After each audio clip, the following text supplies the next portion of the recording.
बच्चों नमन। हम आज पाठ थी पढ़ने जा रहे हैं। जो पाठ 3 है कक्षा 10 में, उसका जो नाम है वह है स्वराष्ट्र गौरव। प्यारे बच्चों, इसमें से हमारे को अर्थ भी पूछ सकता है, इसकी व्याख्या भी पूछ सकता है इस पाठ में। और इस प्रकार जो पाठ है उसके 3 अंक इसमें से हम प्राप्त कर सकते हैं। कैसे? इस पाठ में से एक अन्वय पूछा जा सकता है, अन्वय पूछा जा सकता है जो 2 नंबर का है। इस पाठ में से हम श्लोक लिख सकते हैं, तो ये भी 4 नंबर के हो सकते हैं। इस पाठ में से संस्कृत व्याख्या पूछी जा सकती है, व्याख्या पूछी जा सकती है, ये 3 नंबर की। तो इस प्रकार ये पाठ विभिन्न रूपों में हमारे लिए बहुत उपयोगी है, इसलिए इस पाठ का हमें अच्छी तरह से अध्ययन कर लेना चाहिए। प्यारे बच्चों, इस पाठ के विषय में हम जानने का प्रयास करते हैं स्वराष्ट्र गौरव, यानी अपने राष्ट्र के गौरव के विषय में। हमारे जो संस्कृत साहित्य हैं उसमें कौन कौन से श्लोक लिखे गए हैं, उसका इसमें कुछ चयनित श्लोक हैं, उसको हम आज देखने का प्रयास करते हैं। पहले हम इस पाठ की जो पाठ परिचय है, रूपरेखा है, वो समझने का प्रयास करते हैं। प्यारे बच्चों, अस्माकं चिंतने, हमारे चिंतन में राष्ट्र से अवधारणा, राष्ट्र की अवधारणा, विचारधारा, राष्ट्र की विचारधारा, इसको अवधारणा में लिखा जा सकता है, हिंदी शब्द है। वैसे संस्कृत का ऐसा के शब्द हिंदी में भी काम में लिया जाता है। विचारधारा अति प्राचीना विद्यते, बहुत प्राचीन है। तो हमारे चिंतन में राष्ट्र की विचारधारा या अवधारणा बहुत पुरानी है। वेदेषु अपि, वेदों में भी कहा गया है, राष्ट्रीय राजन्य, वेदों में भी कहा गया है राष्ट्र में क्षत्रिय। क्या कहा गया है? राष्ट्र में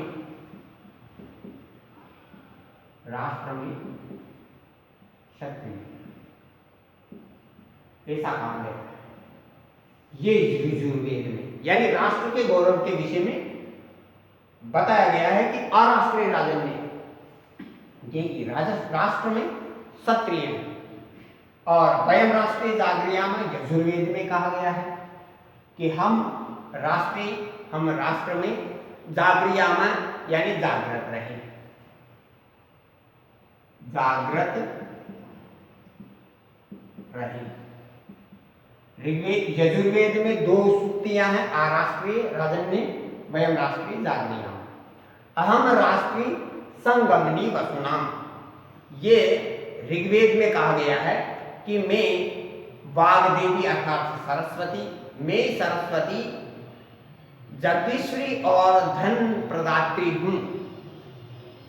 मैं कौन? मैं सरस्वती जगदीश्वरी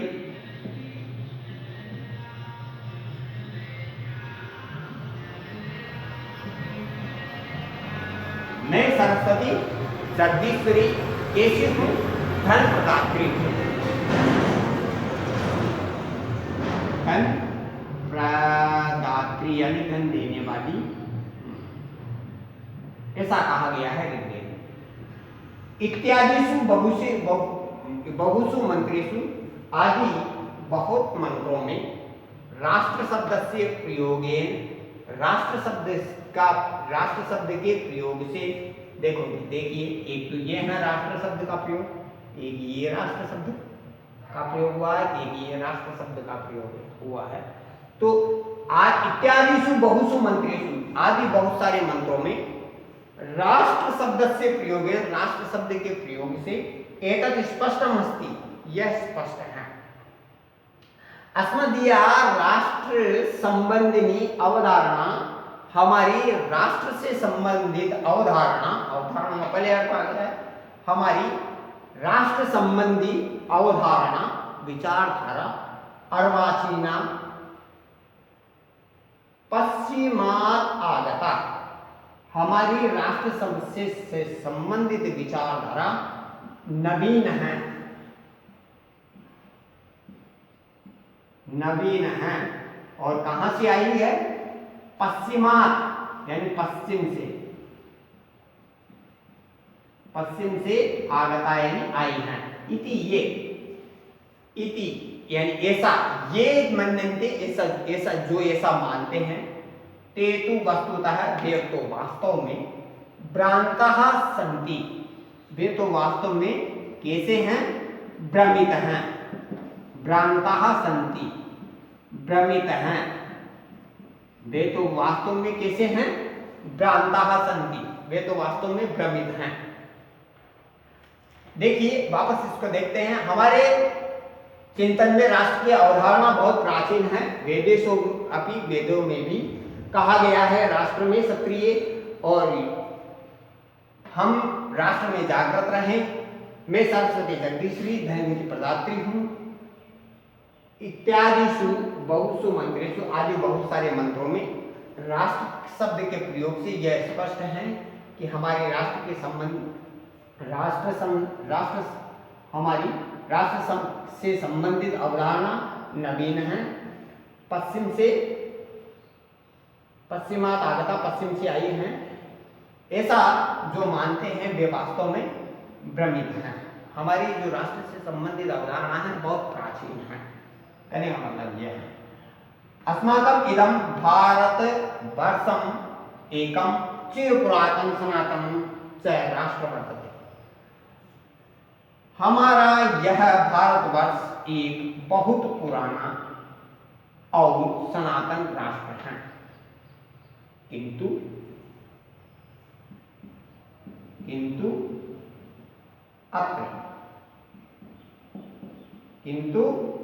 अत्र ऋषि भी है, मुनि भी है, कवि भी है, तत्व चिंतकैश्च केवलम भौतिक भौगोलिक राजनीतिकम च घटकम एवं राष्ट्रम इति नेवमतम।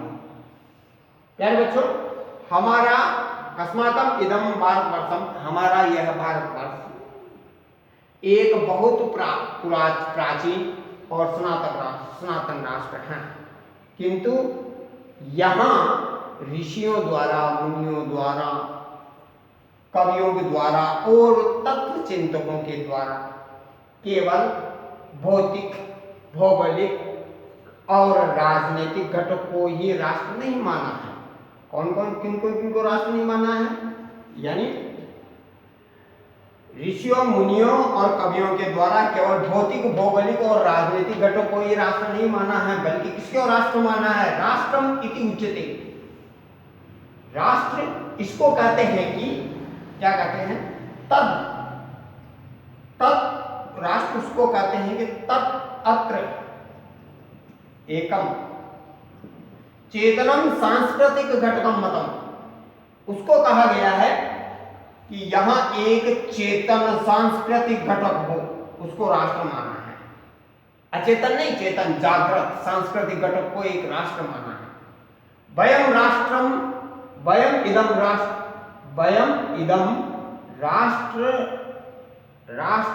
राष्ट्रदेव मन्यामः। हम इसको एक राष्ट्र देवता मानते हैं। ये मन्यामः का मतलब होता है अहम। प्रश्न पद में मैं, मन्यामहे वयम के साथ आएगा ये।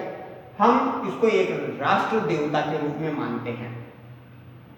वयम उसको, हम राष्ट्र को एक राष्ट्र देवता के रूप में मानते हैं।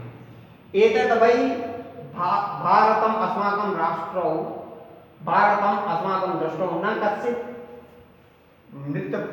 मृतपिंडो वा भूखंडो वा विद्यते, अपितु भारत भूमिरस्ति। देखिए, एतद् वे, यह भारत हमारी दृष्टि में कोई मिट्टी का पिंड नहीं है। अब भारत जो भूखंड है हमारी दृष्टि में क्या नहीं है? मिट्टी का पिंड नहीं है। राष्ट्र जो कहलाता है, जो राष्ट्र कहलाता है, वहां एक चेतन सांस्कृतिक घटक माना जाता है। एक चेतन सांस्कृतिक घटक माना जाता है। हम इसे राष्ट्रदेव मानते हैं। वयम इदम राष्ट्रदेवो मन्यामा, हम इसे एक राष्ट्रदेव मानते हैं। यह हमारी दृष्टि में कोई मिट्टी का पिंड अथवा भूखंड मात्र नहीं है।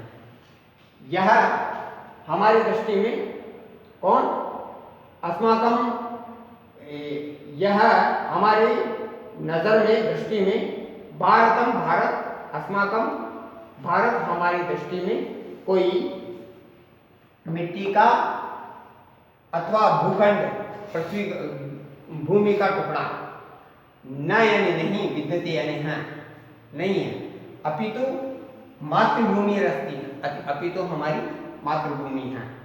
यथा जैसे केलोक्तम अथर्ववेदे, जैसा कि अथर्ववेद में निश्चित रूप से कहा गया है, माता भूमि पुत्रो अहम पृथिव्या, भूमि माता भूमि, भूमि क्या है माता है, और पुत्रो अहम पृथिव्या, और मैं पृथ्वी का पुत्र हूँ। ऋग्वेदे अभी, ऋग्वेद में भी कहा गया है, ऋग्वेदे अपि कथितम, ऋग्वेद में भी कहा गया है क्या, पृथिव्या माता ध्योर में पिता, पृथ्वी माता है और ध्यो का होता है अंतरिक्ष, ध्यो का अर्थ होता है अंतरिक्ष, अंतरिक्ष क्या है पिता है, पृथ्वी माता है और अंतरिक्ष पिता है। मातृभूमि, मातृभूमि, पितृभूमि, पुण्यभूमि, धर्मभूमि, धर्मभूमि, देवभूमि से मातृभूमि, पितृभूमि और देवभूमि, देवभूमि इति एवं विविधै रूपै रूपे रूपिता, रूपे रूपेता अस्ति। देखिए मातृभूमि, पितृभूमि, पुण्यभूमि, धर्मभूमि, कर्मभूमि और देवभूमि के रूप में, इन विविध रूपों में से रूपित हैं कौन, भारत, भारत देश। भारत देश को हम विविध रूपों से रूपित किया गया है। और क्या गया है, मातृभूमि कहते हैं इसको, पितृभूमि कहते हैं, पुण्यभूमि कहते हैं, धर्मभूमि भारत को कहते हैं, कर्मभूमि भारत को कहते हैं, देवभूमि कहते हैं, आदि विविध रूपों से हमने इसको रूपित किया है, माना है। भुवन मोहिनी इयम अस्माकम भारत माता, यह जो हमारी भारत माता है, इयम अस्माकम भारत माता, यह जो हमारी भारत माता है, यह भुवन मोहिनी है। भुवन यानी संसार, संसार को मोहित करने वाली है। भुवन यानी संसार, संसार को मोहित करने वाली है। राष्ट्र संबंधी है, राष्ट्रीयता संबंधी है, राष्ट्र गौरव संबंधी है, राष्ट्र भक्ति संबंधी केचन श्लोका अस्मिन् पाठे संकलिताः सन्ति। प्यारे बच्चों, इस पाठ में क्या क्या है कि राष्ट्र से संबंधित, राष्ट्रीयता से संबंधित और राष्ट्र गौरव से संबंधित, और यह है राष्ट्रभक्ति से संबंधित यानी और राष्ट्र से संबंधित, राष्ट्रीयता से संबंधित और राष्ट्र गौरव से संबंधित और राष्ट्रभक्ति से संबंधित कुछ श्लोक इस पाठ में संकलित किए गए हैं। प्यारे बच्चों, आगे हम कल इस पाठ का प्रथम श्लोकों का अर्थ जानने का प्रयास करेंगे। तब तक आप इसका हिंदी अनुवाद कीजिए। धन्यवाद।